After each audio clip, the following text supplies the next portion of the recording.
people, CzarThwomp here, and welcome to episode 25 of Phoenix Wright, Ace Attorney, Trials and Tribulations. Last time, we did even more investigating. We went to Blue Screens Inc. when we met Glenn Ellis' former boss, who is essentially female Kibo. And also we discovered that the precinct was hit with a virus of sorts, Tenderlander. Okay, I'm gonna say this once, so listen up. Yes? You're the help boy you get. Never borrow money from a place like this, you hear? Considering that this is Gumshoe we're talking about, the epitome and embodiment of poverty in the Ace Attorney universe, that's saying something. Okay. If you got money trouble, you just go on a diet of institutes and hang in there. We're not talking about thinking about borrowing money, detective. We want information. Oh, is that all? Well, let's see. Tenderlander is considered to be even fishier than the average illegal loan shark. And it seems it ran into trouble just recently. Those guys have been pretty heavy-handed calling in all their debts. Really? Don't go poking your nose around in their business, pal. You'll really regret if you upset that lady. Alright, I get the picture. Hey, wait a minute. What did you just say? That lady? Who's this lady you talking about, Nick? We better find out what the story is with this lady. What kind is a computer virus, Detective Gumshoe? I don't know. What? Look, I just go with the flow, right, pal? And here I thought detectives were supposed to be somewhat knowledgeable. What's with that face, pal? You think you know what a virus is? Yeah, Nick, do you? A computer virus? Sure. I mean, only in simple terms, of course. Really? Wow, you know everything, Professor Nick. And then, yeah, I'm gonna call you Dr. Wright from now on. And then Leighton, he makes a phone call. Right. Are you assuming that you are more knowledgeable than me? Are you a actual professor? No, Leighton. Good, right? Because you know the hierarchy of our relationship. You know your place. I'm the professor who knows everything, with a charming personality and a deep character, and you're more or less there to be my comedic relief in the crossover games. Got it? That's why my name comes first, Mr. Wright. Hey, that's a big cool. Don't you agree, Dr. Wright? Why do I get the feeling they're making fun of me? Okay, fine. Okay, fine. I'm no expert, but I can at least explain the basics to the two of you. What is a virus? Tell us, Phoenix. A virus is a program that gets inside a computer and causes damage. Damage? You mean it makes the machine go boom, explode? No, the damage is, well, it's all internal. The inside goes boom, right? Imagine all the case data you've got stored on your PCs here in the station. A virus could wipe out all that. That's the kind of damage I'm talking about. Whoa, that's scary. Yeah, and what's even more scary is that viruses are infectious. Infectious? Most computers are connected together on a network, right? A virus can move from one machine to another over the network. So the virus just keeps spreading faster and faster. Sounds like a real virus, huh? But Nick, why would anyone want to make a program like that? Yeah, it takes ages typing all that data. Why would you want to destroy it, pal? No, people don't infect their own machines. They send the virus to someone else's. What? That's horrible! Oh, I get it. It's like you sneezing on Godo so he catches a cold.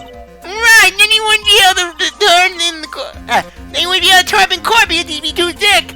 You really shouldn't do something like that, Nick. It's wrong. Who? What? Where? And when did and why did that become the conversation jump to talking about me? The conversation jump.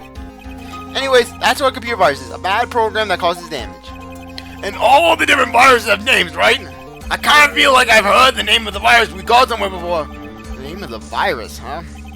I feel like I've heard of it before, too.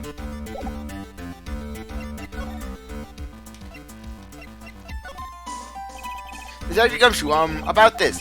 What? I'm trying to concentrate on Maggie and the virus right now. So this is it. This is the stupid name. I remember now.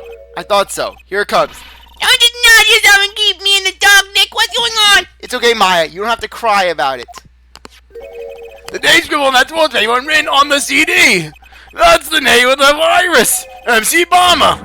What? Yeah, the virus that just infected every computer in the station, pal. It's MC Bomber.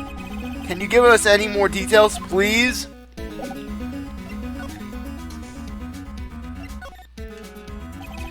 We already knew about the MC Bomber virus for a while back. A group of criminals issued a series of demands to the head honcho to law enforcement.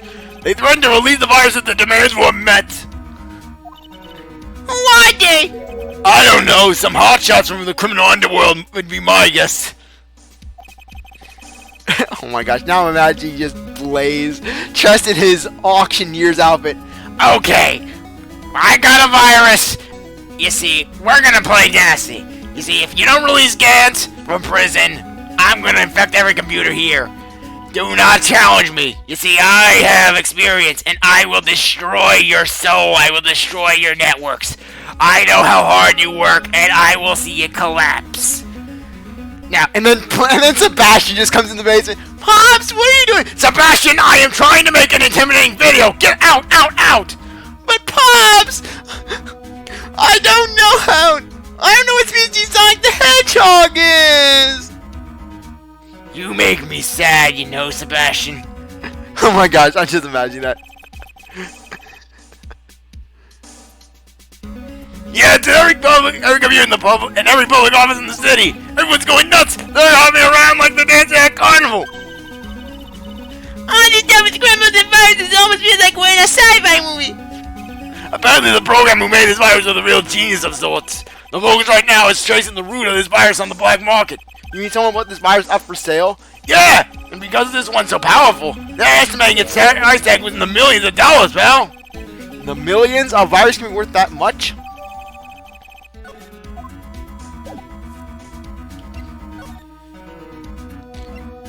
Okay.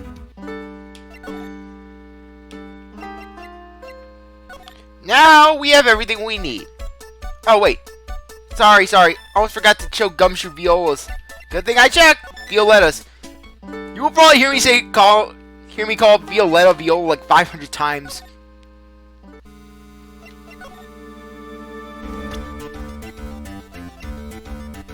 First I want to show Tigre, just out of curiosity. Oh, this guy, the Tigre. Is he famous? Yeah, this guy's not a lone jockey, though. Nope, he's a big lone cat. hence the name? Don't pay him back, and you'd better say your prayers, because he'll eat you alive. You're saying, detective? Like Like a leaf. I just, kind of on edge at the moment, if you know what I mean. That's the girl who works with Tender Linda. You want to stay away from her, okay? I mean it. She doesn't know it. She does look kind of unforgiving, doesn't she? That should be the least of your worries, pal. What's that supposed to mean? What could be worse? Her name's Viola Cadaverini. Oh, thank goodness! For a second I thought I was going mad. I'm like, I could have sworn her name was Viola! And then just Violetta. Yes. She has like 500 different names! She's the only granddaughter of Bruno Cadaverini. Uno Cadaverini, do you know who that is, Nick? Never heard of him. Bruno Cadaverini's the boss of the Cadaverini family. The Cadaverinis? That's one scary sounding name. We can't touch them. They're way too powerful for the police. But you're thinking of taking them on, aren't you? No, I don't remember ever saying I was going to. I better get some more information out of Gumshoe about this family.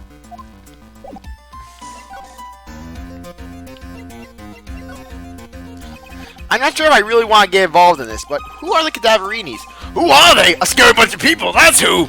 You're a cop and you're scared? What's that about? Trust me, it doesn't matter if you're a kid or a cop. These guys are scary. They've got some serious clout in the criminal underworld. We can't touch them. They've got too much moolah. Moolah as in? They pretty much control the cash on the city's black market. The black market, huh? And that includes Tender Lender, I take it. Sure, no one stands up to Bruno Cadaverini. And I mean no one. Oh my gosh. Now I'm just imagining like some... Yeah, and then me and Blaze of Essie just snicker in the back corner sending Bruno a freaking... prank calling Bruno Cadaverini. Doing it the classic is your fridge running joke. Interesting. So Fiona's the granddaughter of some mafia boss then? Yeah, and everyone knows how much Bruno loves his little girl. She means everything to him. So, how did she end up at Tender Lender? I don't know, pal. But I heard she and the boss in the lid are pretty tight. Tight? That's what it said in the file I read related to Maggie's case. Sounds like a pretty important clue. Ah! I can't believe it! I was about the most important thing! And that is? You know, the lunchbox! How did everything go? What, lunchbox? You remember the weenies? I hate weenies. Oh yeah, those weenies. So how did Marie States when they went down the hatch? Well, it was delicious. Yeah, that's what she said, really? Well, not exactly. Don't worry about it, pal. I figured something would happen, so I came prepared. Prepared? What do you mean? I made a jumbo lunchbox. Oh, You do me a favor again. How about I deliver this? It sure is a heavy burden. In more ways than one. I can just imagine Maggie's little eyes sparkling with joy when you bring her that. Some men bring flowers. Gumshoe brings weenies. weenies again. Next time we don't deal these two. Jumbo lunchbox. You know my. I really can't eat anymore. Gumshoe did it. Gumshoe did it. I don't know how, but Gumshoe, he managed to make Maya, the bottomless stomach,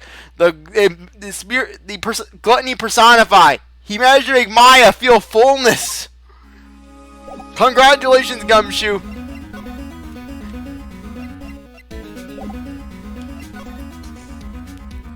Now we can head back and we can break those psyche-locks. We can actually finish up this investigation this episode. Yeah, that's right. Pretty short if I do say so myself.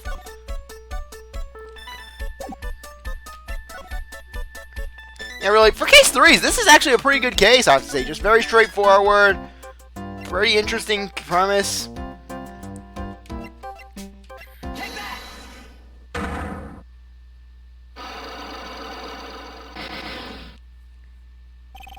Glenn's troubles. So, how about you tell me what kind of trouble Mr. Elk was in? I'm sorry, sir, but we don't deal with troubleshooting here. Perhaps you'd like to speak to someone in customer service. What's she talking about? I guess I better just take a shot and see where it gets me. Miss Basil, let me ask you something. Did Mr. Elk's troubles have something to do with this?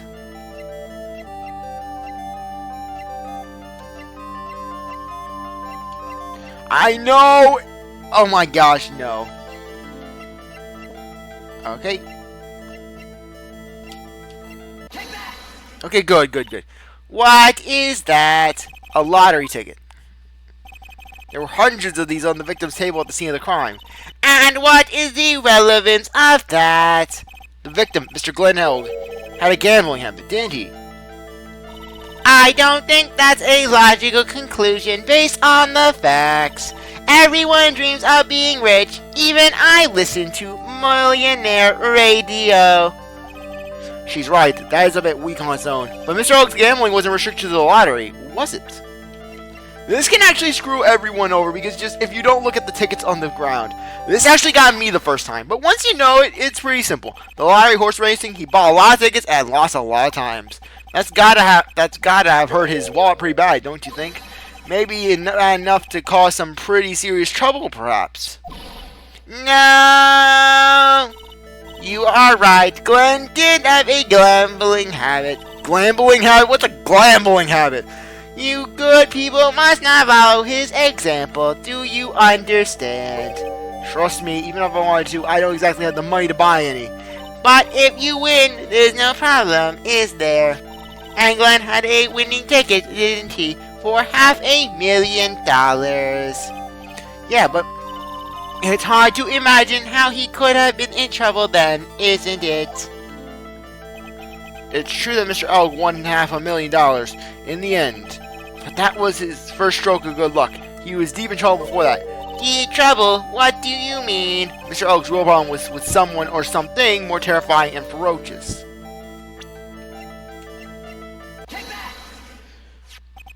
Furio Tigre, the boss of a loan office called Tender Lender. Tender Lender. People with businesses should think harder before naming their offices. Coming from you, Blue Screen? Like you're one to talk? Well, what do you think? Our firm is doing very well at the moment. I don't think we need to borrow money. No. I mean about Mr. Elg. You think Glenn had something to do with this Furio Tigre? Yes. I'm sorry, I don't know of any connection between the two of them. Really? Because I've got proof that Mr. Elg and the Tiger know each other. Furio Tigre, aka the Tiger, is the boss of a loan office called Tender Lender. This is who Mr. Elg met on the day of his murder. And the only thing a loan officer shark would talk with him about would be his debt. No! It's true that Glenn had racked up quite a bit of debt from his gambling habit. About $100,000, I think. $100,000? Ouch! But I heard he won the lottery, so he should have been in the clear. Shame Maggie couldn't get better that good luck. Okay, so the guy got lucky and won the lottery. But what if he hadn't won? What was his plan then? Well, this isn't easy to say, but he said he would use his talents to repay the money. His talents? I suspect he was talking about programming. What computer program is worth $100,000? Perhaps you good people should leave so I can get back to my work. I'm so close to cracking her. The program in question, was it by any chance this? Well, this is it, isn't it? This is the virus that's infecting computers worldwide as we speak. MC Bomber. No!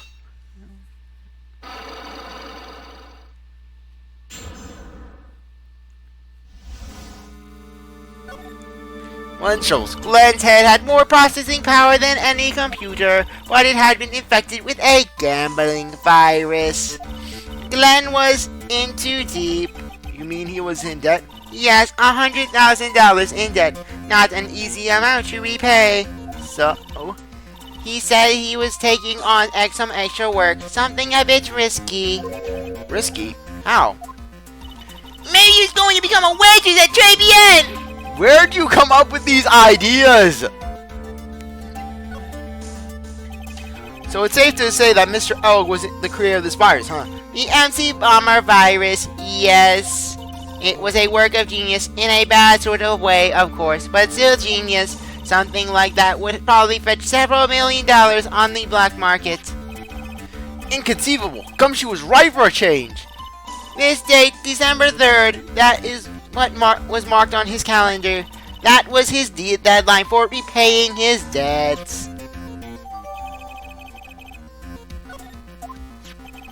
I guess we won't be needing these horse racing tickets anymore. Glenn Elg's losing horse racing tickets. Throw them back on the floor. Don't use the trash can, Nick! Use the trash can!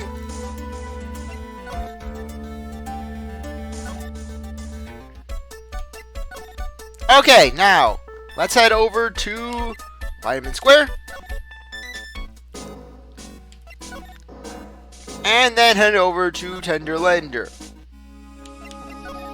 Because now we have everything we need to break Viola.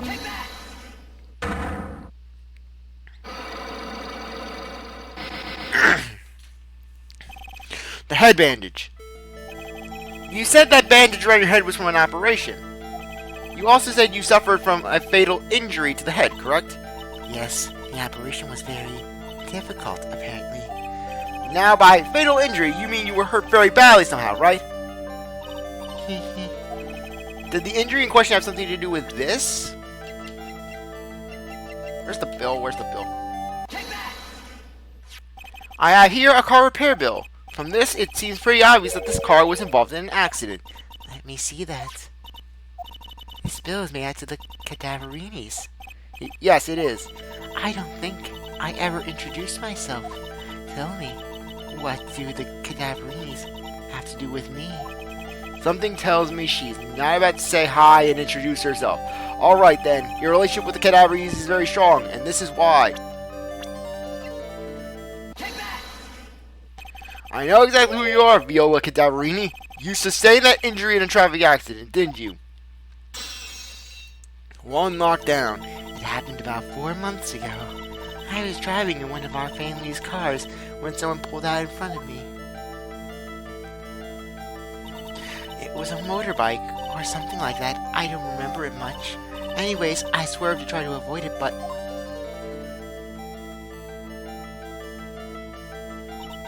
I took a blow to the head. A bad one. Just some minor, major brain damage.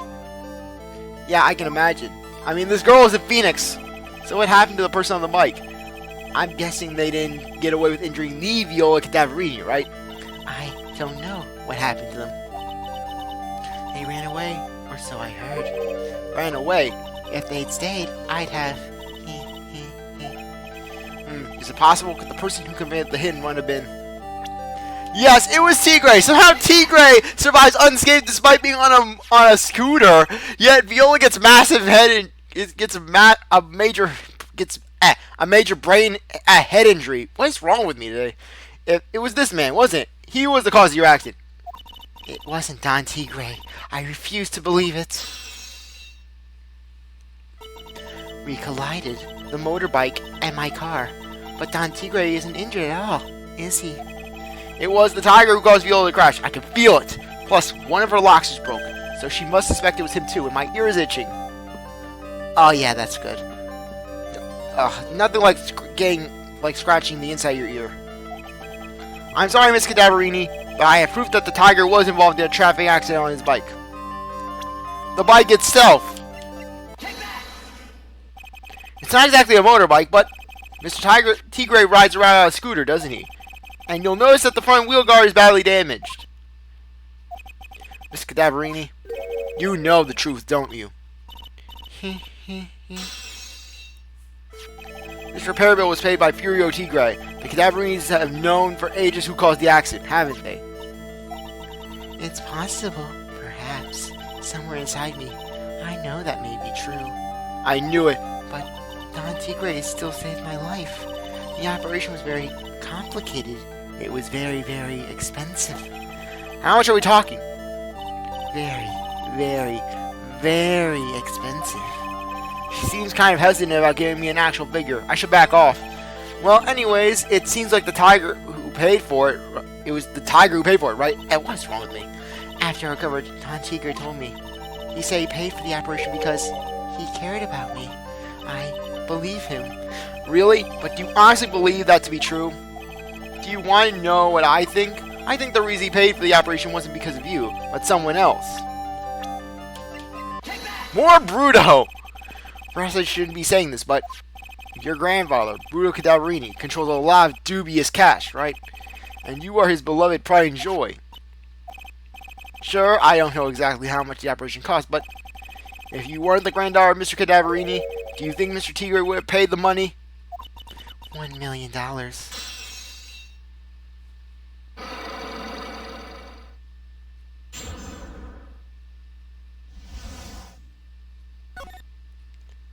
Four months ago, I was in a traffic accident. That's why I needed the operation. When I woke up, they told me it was nothing serious. A simple procedure. Oh, really? Well, I guess if you recovered in 4 months, it couldn't have been too big. They said the operation cost $1 million. $1 million bucks! My grandfather ordered Don Tigre to pay $1 million in compensation. Compensation, huh? It's underworld lingo for paying money to settle a score. Basically, pay or get into some serious trouble. But $1 million bucks? This has to be related to our poisoning case somehow. I wanted to believe him. I wanted to trust what Don Tigre said. He said it had nothing to do with my grandfather being Bruto Cadaverini. I wanted to believe he helped me because he cared about me, not because of my grandfather. But I knew that wasn't really true. Wow, I'm so sorry! What he did to get the money was evil. Coming from the girl who threatens to burn down restaurants and eat guys raw. And eat someone raw. He said it was all for me, so I helped him. You helped him? In what way? Here, take these. What are these? Medical papers? I'm Bruto Cadaverini's granddaughter. He had to pay compensation. He was made an offer. He simply couldn't refuse. Medical papers added to the court record. Wow, I feel so bad for Viola! It's inexcusable. Huh? There are two things that I consider inexcusable. Poisoning and betrayal. Only a coward would hurt people using either of these tactics. And meanwhile, Kristoff, he's just in his office just working. He's like, why do I feel like my ears are burning? Is everything alright, Nick? We should get going. Right after we finish our espresso. Yeah. I wouldn't need to convince Viola of anything else, so I guess I can get rid of this. Repairable thrown into the trash. And now the last thing of this investigation. We gotta go back to Tribulations.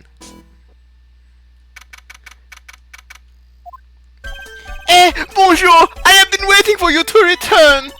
Mr. Armstrong! Ah, good timing. I was hoping to find you here. We'd like to ask you a few questions. Well, he hasn't got anything to say, you fellas. Ah, it's Zinny. Who are you calling Zinny Oopie? Ah! Come out from under the table already, Maya. Okay, hand it over. What? You just want to play games with me? I don't recommend that. The medical papers, now! Okay, I think he wants Viola Cadaveri's papers back. You mean this? The $1 million medical papers? Yeah, so you're taking it out, Phoenix, to show him that you have it! Miss Cadaverini trusted you. That's why she said that she helped you. Forget about it! That girl's dumber than an eggplant! Hey, that's an insult to all eggplants everywhere.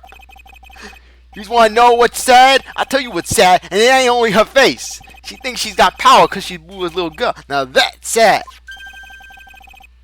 I can't let you have these papers.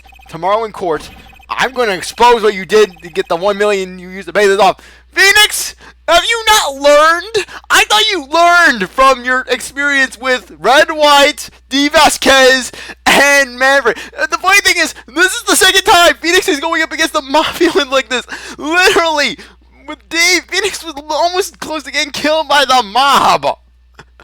And yet Phoenix is doing it again. He's like, I'm going to bust you in court. Like, what is that going to do, Phoenix? What is that going to do for you except get you beat up? Are you crazy or something? Funny thing, Tigre is actually the more rational guy here. He's like, really, Phoenix? You're just saying this to him? He could beat the crap out of you. I don't care if you want to give it to me or not. There's two of us here. You got that? Two. Well, we have two, and one of them's Maya. Maya will simply just unhinge your jaw and eat you and swallow you whole like an anaconda. Oui. Mr. Armstrong, forgive me. Désolé, I cannot argue with him. Ah! That really hurt. Yes, Phoenix got beat up by John Armstrong. Is that all you've got? I'll be taking those papers now. Armstrong, get the lighter. But wait. But one question is this: if Tigre was wanting to destroy them anyways, why not destroy them earlier? Don't take it too hard, Phoenix Wright. That was so stupid. I shouldn't have let my guard down. Yes, Phoenix, you gotta bring back the old ways. Those medical papers were vital evidence. Hold it, pal! Detective Gumshoe! And once again, Gumshoe comes to the rescue. Detective! You think you're gonna stop me, copper? Beat it! Go on! Whoa! Come on, Gumshoe! Keep it together! You guys, get out of here! Leave this guy to me! But... Go, pal! Take this! If you get hurt, who'd look after Maggie? Her and CzarThwomp just knocked his headphones off! Alright, thanks, Gumshoe. Wait, don't leave me behind! Don't worry, Maya! Your sacrifice won't be in vain! I'll get even with that guy tomorrow. In court, Tenderlander is going down. To be continued.